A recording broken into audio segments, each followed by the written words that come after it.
Nas escolas, aprendemos sobre o Egito Antigo, mas como será que está esse território que é um país na atualidade? Vamos verificar.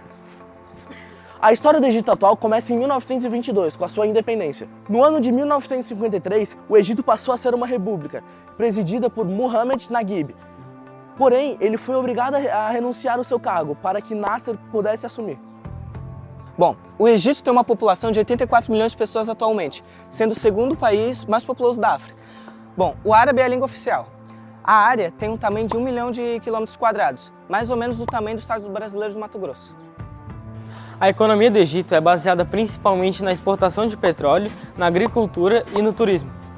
A distribuição de renda do país é um dos principais obstáculos da economia, pois a população sofre com altos preços de produtos básicos. Depois dessa breve introdução sobre o país, vamos para um dos principais conflitos que ocorreu no atual Egito. No final de 2010, houve uma onda de protestos na Tunísia pela falta de democracia e altos índices de desemprego. Entre os líderes da Revolução no Egito, destacaram-se 3 organizações importantes: o Movimento 6 de Abril, os Irmãos Muçulmanos e a plataforma política liderada por Mohamed El Baradei. Esses grupos se juntaram aos egípcios para lutar contra a corrupção, desigualdade social e o desemprego, além da crise econômica. O governo de Mubarak, antes de sua saída, tentou acabar com as manifestações. Uma de suas ações foi bloquear o serviço de internet, para enfraquecer o uso das redes sociais para divulgar o protesto. Mesmo assim, os protestos continuaram a ser realizados, exigindo a saída do presidente. Com sua saída, houve a vitória dos protestantes e também a liberação de um país mais democrático. Esses conflitos podem ser considerados como desdobramento da política instável e crise econômica no país, que estão presentes desde a Primavera Árabe.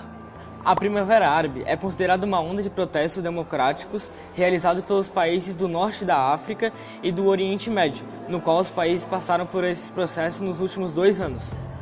Um rapaz chamado Mohamed Bouazizi, um vendedor de frutas, ateu fogo em si mesmo como um gesto de manifestação. Acontecimento que demonstra a raiva da população na Tunísia, gerando manifestações contra o governo de Zine El Abidine. Esses protestos se espalharam e continuaram em países como Jordânia, Líbia e Argélia, até chegar no Egito no dia 25 de janeiro de 2011, conhecido como o Dia da Revolta pelos egípcios, onde esses protestaram contra o governo de Mubarak, na Praça de Tahrir, conhecido como Praça da Libertação na cidade do Cairo, onde houveram muitas mortes por parte dos protestantes e do pessoal do governo. Após a saída de Mubarak, o Egito foi liderado por alguns meses pelo Conselho das Forças Armadas. Bom, com o fim das manifestações do Egito, gerou a diminuição dos investimentos, causando o aumento dos preços, aumento da violência, oferta de empregos escassas e, claro, diminuição do setor turístico. No dia 19 de novembro, a população voltou às ruas para dar um fim no governo militar e dar início ao governo civil. Em 2012, aconteceram as primeiras eleições. Essas eleições foram entre Mohamed Morsi e Ahmed Shafik. Morsi derrotou seu adversário, se tornando o primeiro presidente democraticamente eleito na história do Egito e o primeiro islâmico no poder político. A redução da taxa de desemprego, o aumento do salário mínimo e uma reforma política foram algumas das propostas de Morsi durante a eleição. Contudo, os problemas cresceram junto com a insatisfação dos egípcios. O desemprego chegou a atingir 25% da população, com os cortes na eletricidade, na água e na gasolina. A situação chegou a ser pior do que no governo de Mubarak.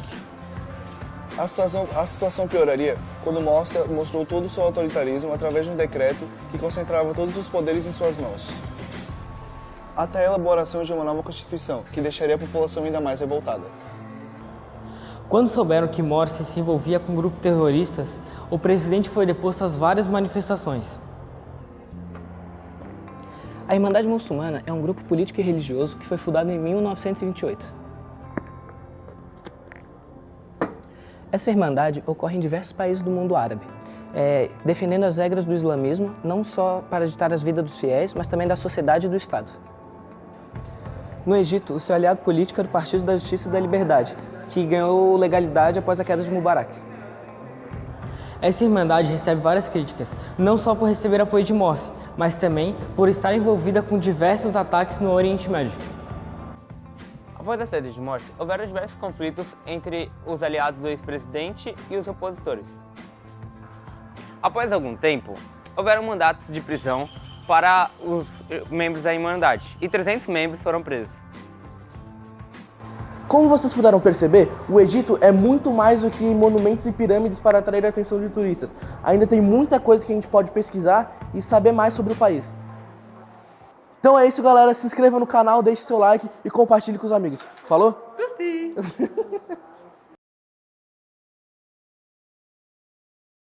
Aquela sarrada no ar. Faz o passinho do romano, mas aquela sarrada